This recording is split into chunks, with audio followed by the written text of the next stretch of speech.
Hola, buenas tardes a todos. Lo primero, pediros disculpas porque en programa estaba prevista la participación de Elia Ferrer, la responsable de Asuntos Públicos de Uber para el sur de Europa, y por un problema de salud no puede acompañarnos hoy. Paso a presentar a los integrantes de esta mesa. María Sobrino, de la Comisión Nacional de los Mercados y la Competencia, ha desarrollado su carrera profesional entre la CNMC y el Ministerio de Industria, donde ha ocupado la jefatura de área de la Subdirección de Estudios de la Dirección de Promoción y la jefatura de servicio de la Subdirección General de Política Comercial de la Unión Europea, respectivamente. Desde su entrada en la CNMC, tras su fundación en 2013, ha ocupado el cargo de subdirectora del sector ferroviario de la Dirección de Transportes y sector postal. Ocupa el cargo de subdirectora de Estudios e Informes del Departamento de Promoción de Competencia. Joseba Cortázar, a quien doy especialmente las gracias porque el pobre tiene una bronquitis bastante severa y está aquí con nosotros igualmente. El periodismo y la comunicación turística online han marcado su trayectoria. Director de comunicación de HomeAway para España y Portugal, lidera la comunicación interna y externa del grupo. Ha trabajado también en agencias de comunicación como Burson Marsteller y se ha dedicado también a la docencia en diversas instituciones. Isidro González, de la OCU, de la Organización para los Consumidores y Usuarios, es el responsable del Departamento de Relaciones Institucionales y Comunicación de la OCU, Asociación sin ánimo de lucro para la información y atención de los consumidores. Se encarga del desarrollo de normativa en tramitación en asuntos legislativos y ejecución de estrategias de relaciones institucionales y ha trabajado en agencias de comunicación como Llorente y Cuenca. Pues bien, esta mesa se va a centrar en el debate en torno a los retos regulatorios y de políticas públicas sobre la economía colaborativa. Como sabéis, un fenómeno en auge que está cogiendo fuerza, un nuevo modelo de consumo y de producción, pero sobre el que surgen retos importantes en materia regulatoria. Y la primera pregunta que lanzo, una reflexión general para cada uno de vosotros, es: ¿creéis que estamos ante un vacío legislativo o podemos decir que tenemos una regulación suficiente? O si necesita una adaptación en caso de que veáis que sea insuficiente o haya ciertas lagunas legislativas. María, ¿cómo lo ves? Por una parte, hay que tener en cuenta que fundamentalmente tendríamos que hablar de una revisión de la regulación existente. Habrá regulación que se pueda aplicar y habrá regulación que necesite modificarse porque la realidad actualmente no se adapta a la regulación existente, o incluso regulación que existía en su momento que ni siquiera estaba justificada en ese momento. Sí que es llamativo, esto es una asignatura pendiente de las administraciones públicas. A nivel mundial, si hacemos una cierta revisión, vemos que algunas ciudades o algunas administraciones públicas sí que están intentando hacer un esfuerzo por acoger estas nuevas plataformas o estos nuevos modelos. En el caso de España es llamativo que es quizás todo lo contrario, que se están introduciendo más restricciones a la competencia.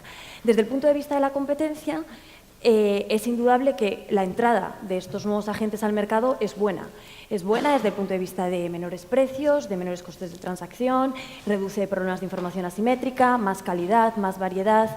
Y esto se ve, y aprovecho que no está Elia, en el caso, por ejemplo, de Madrid, en el caso del sector del taxi. En el año 2015 ha sido el primer año donde las tarifas se han mantenido constantes. En los años anteriores siempre habían subido. Quizás el hecho de que Uber operara en el año 2014 tiene algo que ver en Madrid.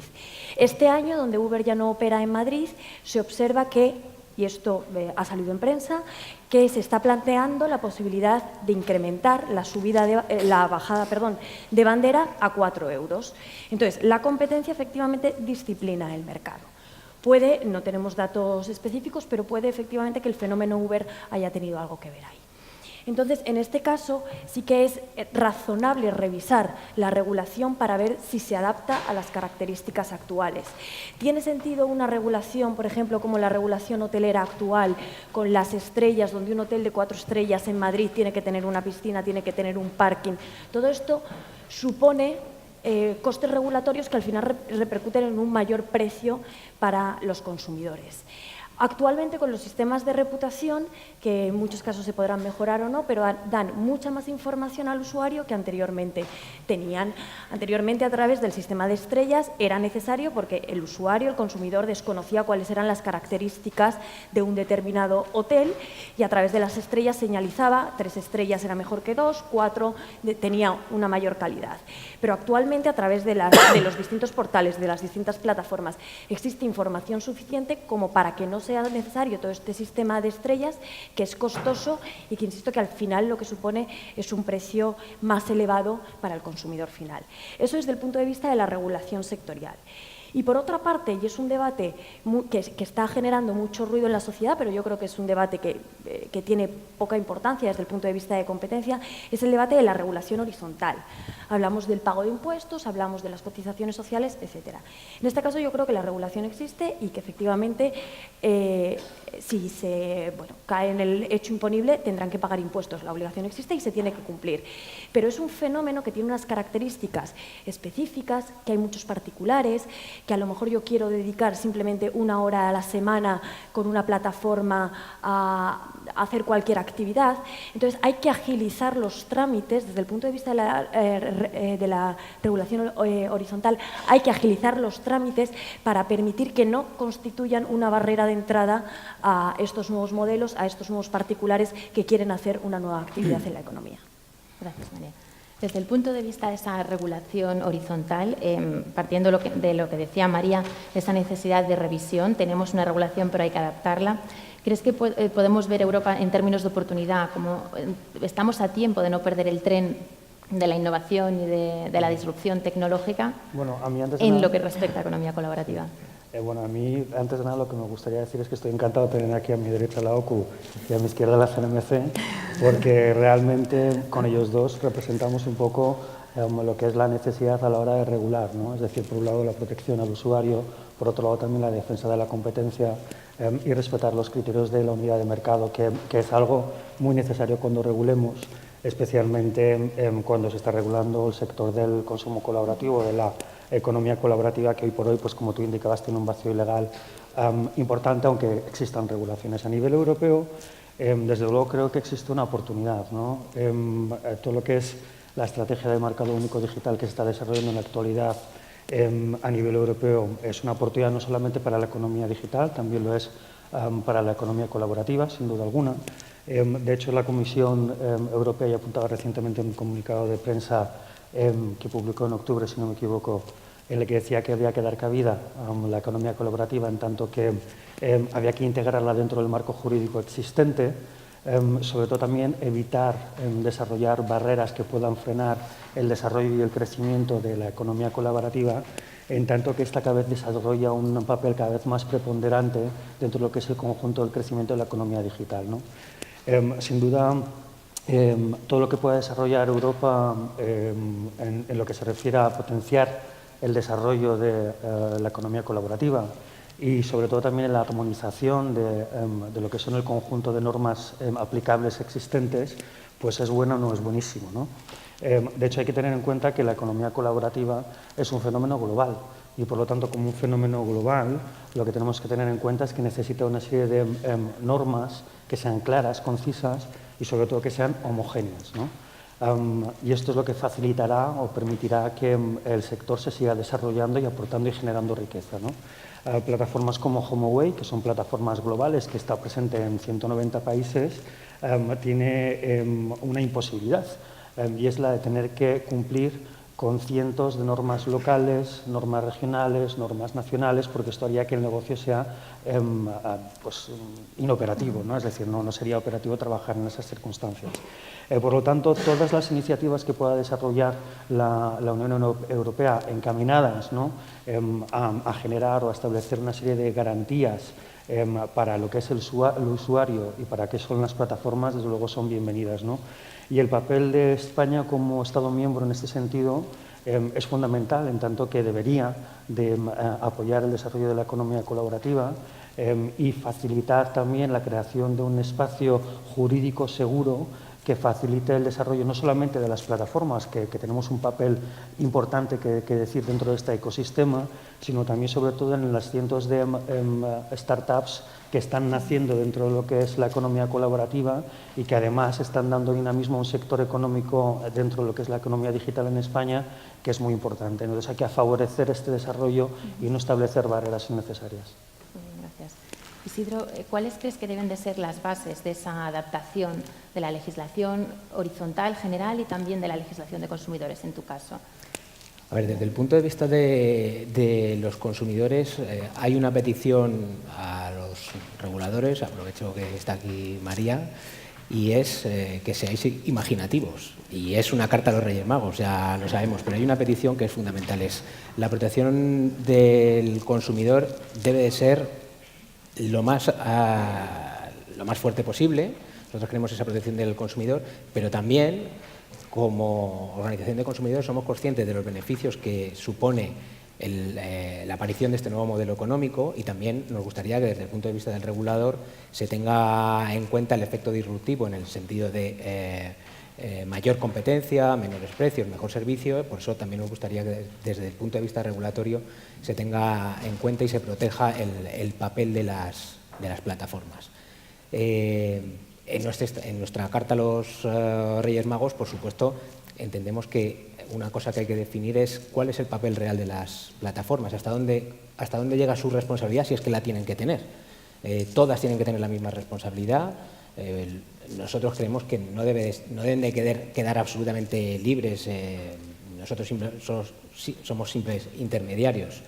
Alguna tiene que haber. Lo que pasa es que ahí está el quid de la cuestión. ¿Cómo se regula esa responsabilidad sin asfixiar el modelo? Entonces, esa sería nuestra petición a los Reyes Magos.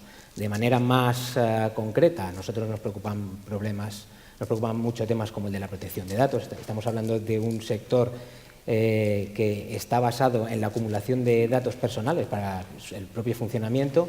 Ese tema muchas veces no se toca y llegan noticias de otros sitios que son realmente preocupantes y quizá por ahora no se toca y deberían de tocarse más. El tema de la homogeneización de mercados es fundamental. Estamos viendo cosas ridículas.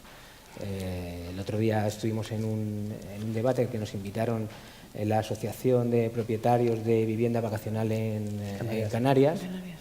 Y claro, el caso es que allí se ha conseguido que esté prohibido el alquiler de esa vivienda vacacional si está dentro de los 2 kilómetros más cercanos a la costa. Si lo tienes a 3 kilómetros no hay ningún problema, pero si lo tienes a 2 ya no puedes hacerlo. Entonces, que eso pase en Canarias y luego en la Almádena no haya ningún problema, eso desincentiva, como decían antes, desincentiva a que el emprendedor, el particular que en un momento dado decida participar con algún negocio dentro de este modelo, evidentemente no va a querer entrar, pero es que incluso yo como consumidor, si un día he alquilado en un sitio y no había ningún problema, estaba dentro de la legalidad, y en otro yo no tengo por qué saberlo, pero me dicen, no, es que aquí es ilegal, y me entero después y he estado en una situación de alegalidad donde no sé cuáles son mis derechos,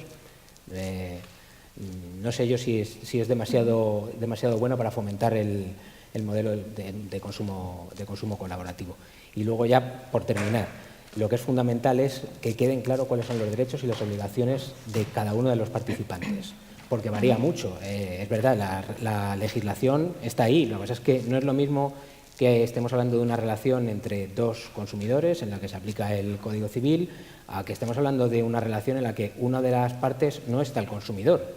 Parece hay una plataforma por medio, pero realmente es un profesional. En ese caso sí que se aplica la legislación de defensa de la competencia. Por eso creemos que es fundamental que desde el punto de vista del regulador y cuando sea necesario, si las plataformas no lo hacen, pero desde el punto de vista también de la plataforma, que establezcan claramente a todos aquellos que participan a través de ellas cuál es su papel, cuáles son sus derechos y cuáles son sus obligaciones. Y sobre todo, quién responde en el caso de que algo salga mal. Una pregunta para Isidro y para todos en general. ¿Crees que realmente el consumidor, el usuario de la economía colaborativa está demandando más protección, lo está realmente pidiendo? Y en caso de que sea necesaria una mayor protección, ¿podría venir de la mano de los propios sistemas de reputación y valoración de las plataformas? ¿Cómo veis eso, los tres? Sí, si me dejáis como alusión por plataforma, que soy una plataforma, ya veis. Lo que quiero decir desde luego es que desde nuestra óptica el consumidor hoy por hoy no está solicitando una serie de protecciones adicionales sobre las que ya tiene, ¿no? En la actualidad. Lo apuntaba ya Ignacio de ETC hace un momento, ¿no? Las plataformas, de forma específica en la que estamos dentro de la sharing economy o del consumo colaborativo, nos basamos en la confianza, que es el factor decisivo, ¿no? Y nosotros como plataformas lo que hacemos es desarrollar una serie de instrumentos adicionales que lo que hacen es garantizar, ¿no?, una seguridad para que todos los usuarios que emplean, tanto clientes o propietarios en nuestro caso como viajeros, puedan desarrollar o hacer la transacción de la forma más segura y confiable posible, ¿no? Partiendo de esta base, es decir, de que existe esta confianza, el usuario utiliza el servicio y si la experiencia es positiva lo vuelve a utilizar, ¿no? Y luego ya estaba también apuntando antes Ignacio que existen las reviews, existen las opiniones, ¿no? Y es a través de los sistemas de rating, a través de las opiniones, que los usuarios de alguna manera alimentan esa confianza a través del intercambio de esas experiencias, ¿no? Entonces, hoy por hoy, tal y como están planteadas, o el sistema no es un sistema desde luego perfecto, pero ha demostrado que es un sistema que funciona en tanto que los usuarios utilizan cada vez más frecuentemente empresas o plataformas dentro de o fuera también de la economía colaborativa, ¿no? Dicho esto, creo que también es un ejercicio deseable que plataformas como las nuestras se planteen la posibilidad de desarrollar una autorregulación que vaya orientada sobre todo a buscar, pues podemos decir que la protección adicional del usuario. No porque realmente existe una obligación, ¿no?, sino porque es un ejercicio responsable de empresas que están madurando en cuanto a establecer una serie de compromisos encaminados a, bueno, pues repartir una serie de beneficios y una protección entre los usuarios, ¿no? Entonces, en este sentido, nosotros estamos como plataformas abiertos, y de hecho lo estamos haciendo, a desarrollar líneas de colaboración con las administraciones, además también desarrollar campañas de sensibilización, de educación dirigida al usuario, tanto al cliente tanto al propietario como al viajero, para que hagan un uso también razonable de su actividad y en ese sentido también pues haya una cada vez mayor protección del usuario. Entonces, en ese sentido, pues el poder firmar o llegar a un acuerdo y un consenso para establecer una autorregulación dentro de la industria pues sería deseable, ¿no?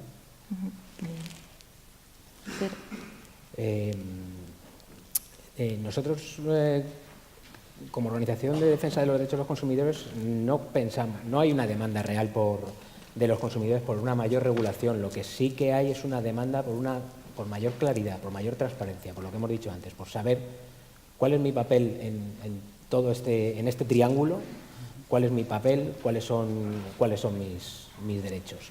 Y luego lo que también hay una demanda es nos gustaría como consumidores encontrarnos con un entorno seguro. Y ese entorno seguro creemos que debe darlo la plataforma. Y es verdad que hay plataformas que lo están haciendo de manera excepcional porque están creando ese entorno seguro.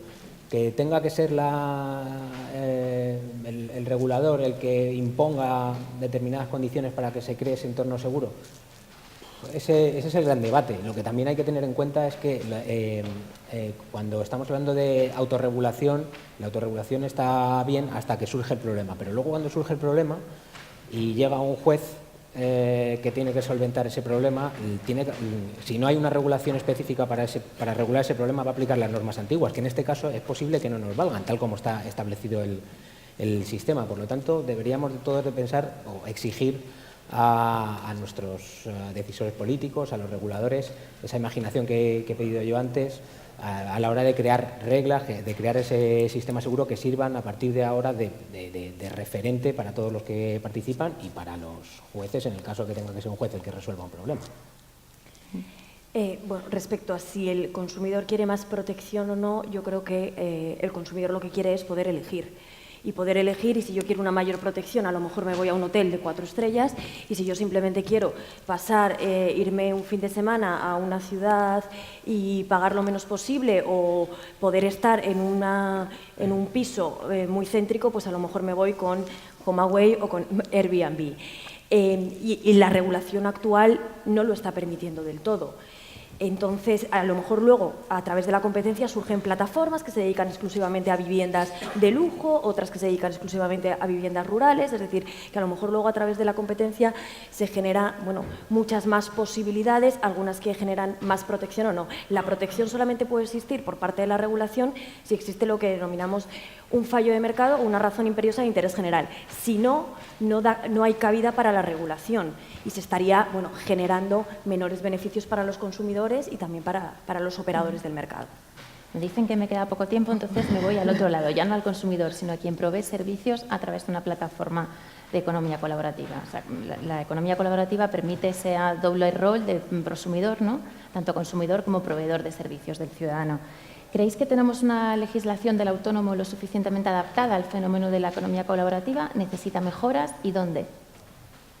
Yo creo que aquí tengo quizá menos que añadir que vosotros, pero en cualquier caso, aquí más que de autónomos deberíamos de estar pensando en persona individual que desea participar dentro de esta relación triangular y que evidentemente no se le puede aplicar la misma carga burocrática, si queremos decirlo así, que a un profesional que participa. Yo, si un día quiero alquilar mi coche o alquilar mi casa a través de HomeAway, no tiene ningún sentido que yo tenga que hacer los mismos trámites a la hora de ir a Hacienda o de registrarme en el registro que se le ocurra a cualquiera en el ayuntamiento de turno que el señor que tiene un negocio y que se dedica a aquello profesionalmente. Sí.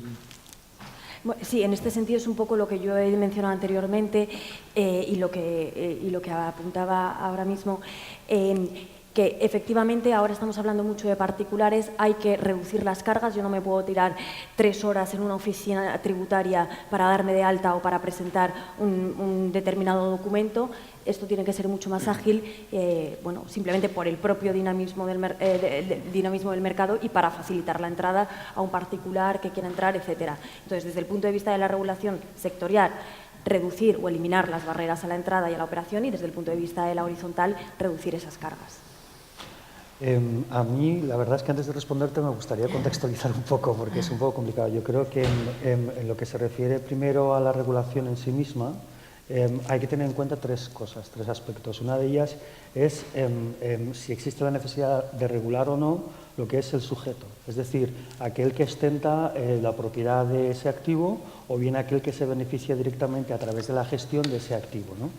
Por otro lado, la propia actividad en sí misma y en función también del grado de intervención que tengan los distintos usuarios o actores en esa transacción que se realice, ¿no?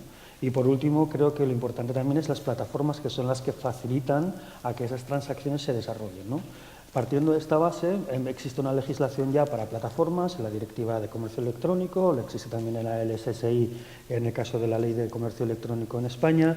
Respecto a los sujetos también, hoy por hoy existen leyes que lo que hacen es que tengan que, a través de la recaudación del IRPF, pues los ingresos adicionales que tengan por esa actividad extra que están realizando. Entonces, lo que no tenemos que olvidar es que no se trata tanto de si esa persona que se beneficia o rentabiliza ese bien o ese activo que él posee o aquel que lo gestiona, en realidad, se me ha ido santo al cielo. Lo que quería decir en ese sentido es que lo importante, independientemente de cuál sea el grado, no es tanto si es autónomo o cómo tiene que hacerlo, ¿no? Sino facilitar las vías o los canales que puede emplear para poder, de alguna manera, justificar ese ingreso que está haciendo y a través de aportación de impuestos y demás, poder hacer la aportación que le corresponde, como ya lo mencionaba María, a través del régimen horizontal, ¿no? Entonces, partiendo de esta base, si uno ya cumple con sus obligaciones fiscales y tiene la flexibilidad y las facilidades para poder desarrollar esa actividad, pues yo no creo que exista ninguna otra necesidad para poder regular más lo que ya está, ¿no? Porque el regular en exceso lo que supone es barreras de entrada, como ya apuntaba María, que lo que hacen es de alguna manera frenar o suponer que no todo el mundo tenga acceso a desarrollar esa actividad y que por lo tanto no se pueda democratizar el acceso y al uso de esos bienes, ¿no?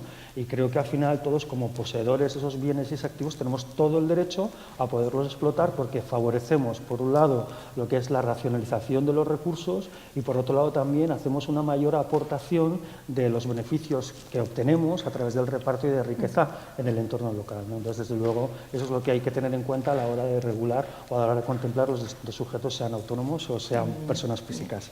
Y una última y breve pregunta. ¿Creéis que es necesario reforzar la divulgación, dar a conocer lo que es la economía colaborativa, sobre todo a la administración pública, el legislador, el regulador? ¿Entiende bien lo que es la economía colaborativa? ¿Entiende bien también lo que has comentado tú, Isidro, del rol, cuál es la naturaleza jurídica de la plataforma? ¿Cómo lo veis?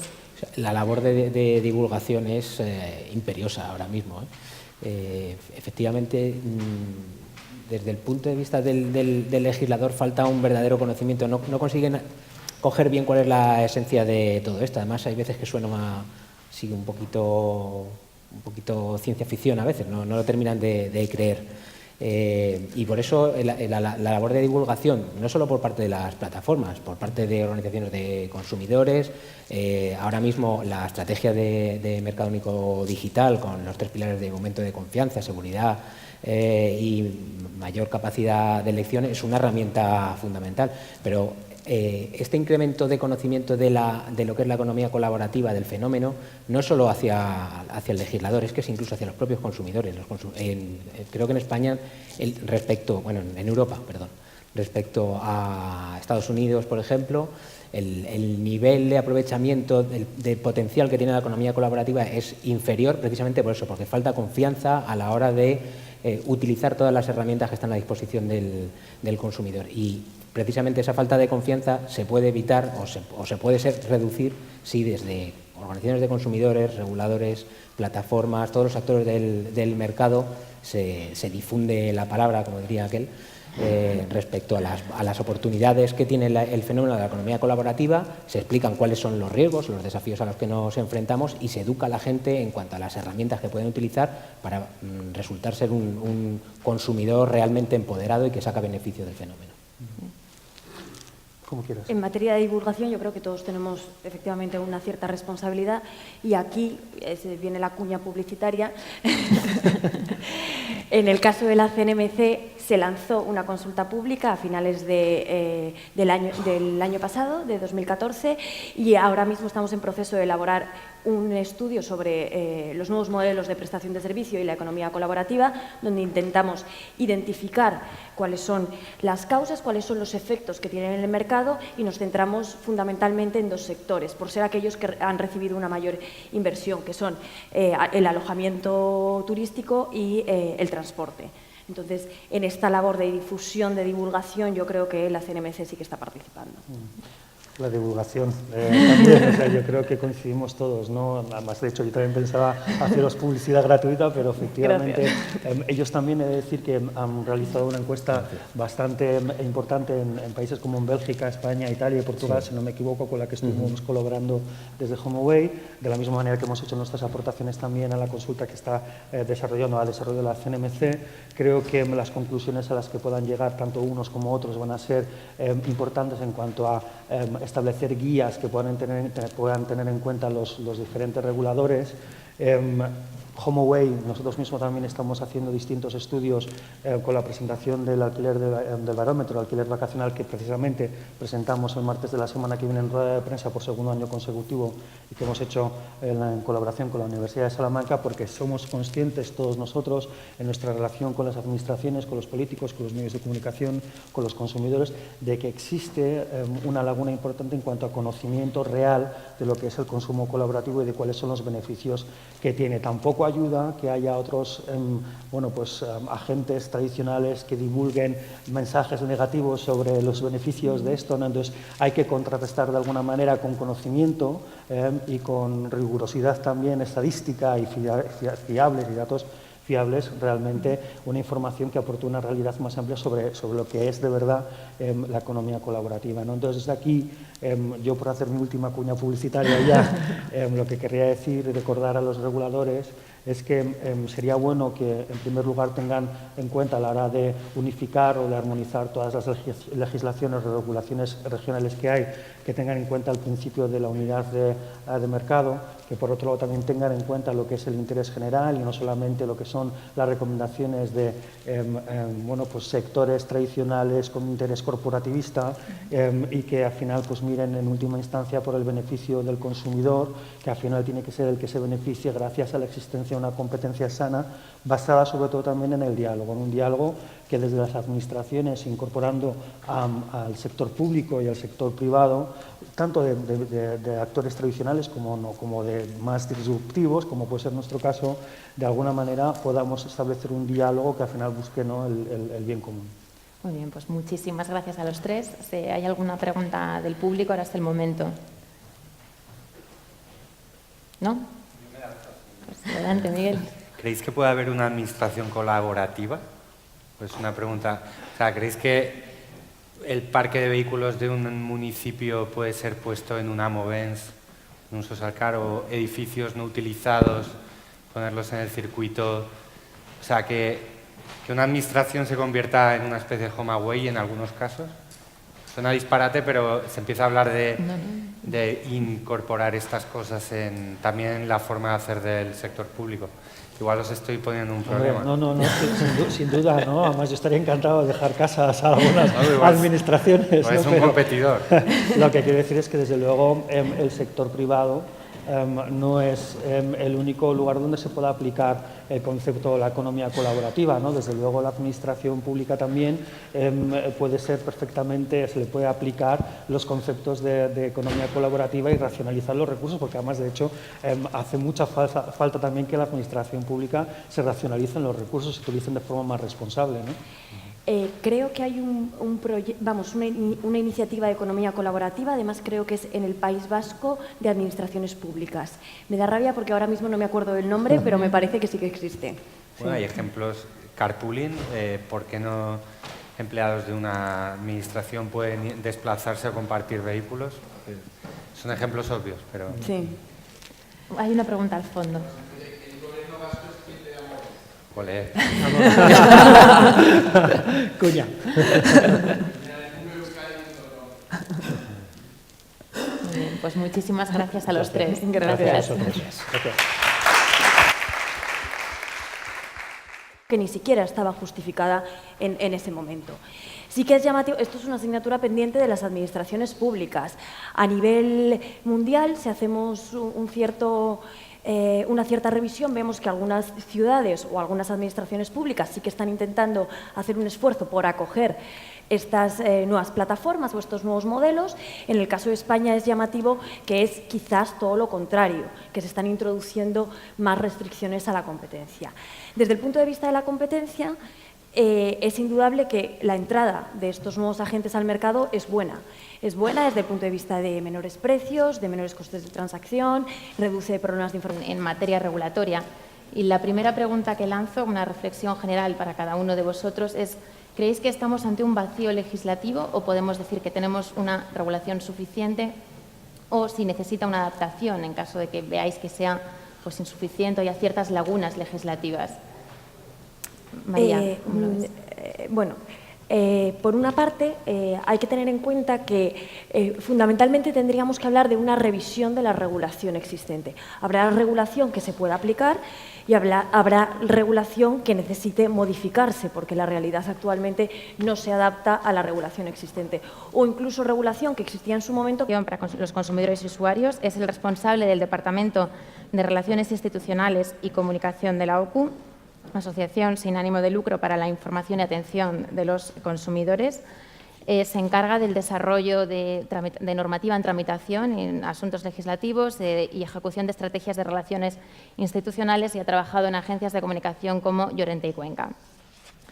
Pues bien, esta mesa se va a centrar en el debate en torno a los retos regulatorios y de políticas públicas sobre la economía colaborativa. Como sabéis, un fenómeno en auge que está cogiendo fuerza, un nuevo modelo de consumo y de producción pero sobre el que surgen retos importantes en C. Ha ocupado el cargo de subdirectora del sector ferroviario de la Dirección de Transportes y sector postal. Ocupa el cargo de subdirectora de estudios e informes del Departamento de Promoción de Competencia. Joseba Cortázar, a quien doy especialmente las gracias porque el pobre tiene una bronquitis bastante severa y está aquí con nosotros igualmente. El periodismo y la comunicación turística online han marcado su trayectoria. Director de comunicación de HomeAway para España y Portugal, lidera la comunicación interna y externa del grupo. Ha trabajado también en agencias de comunicación como Burson Marsteller y se ha dedicado también a la docencia en diversas instituciones. Isidro González, de la OCU, de la organización. Hola, buenas tardes a todos.